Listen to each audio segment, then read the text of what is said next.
Il y a eu un pic des auto-immolations de protestations tibétaines avec 22 cas rapportés pour ce seul mois, suscitant la colère des Tibétains en exil qui disent que les suicides sont en réponse aux tentatives des autorités communistes d'éradiquer la religion tibétaine et leur mode de vie.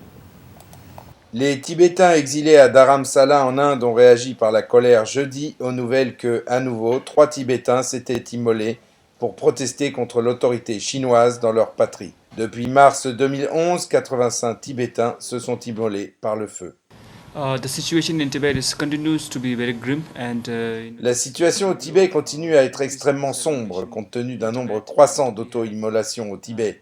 Il y en a eu 3 hier en un seul jour. 85 Tibétains au total se sont auto-immolés, dont 22 ce seul mois de novembre. La situation est vraiment sinistre.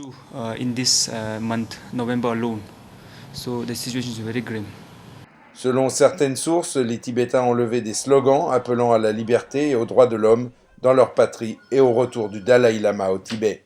Ils ont aussi demandé le retrait des forces de sécurité chinoises de la région. Les autorités chinoises maintiennent que le Tibet fait partie intégrante du continent. How long can we keep on counting the bodies of dead Tibetans? Combien de temps encore allons-nous compter les corps des Tibétains décédés? C'est un défi à la conscience de chacun dans ce monde qui croit en des principes comme la liberté, la justice et la paix.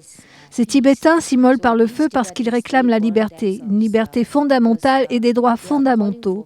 Alors, bien sûr, il devrait y avoir davantage d'engagement de la part de la communauté internationale, ainsi que des gouvernements internationaux pour presser le gouvernement chinois de résoudre cette question le plus vite possible, afin que les vies des Tibétains soient sauvées.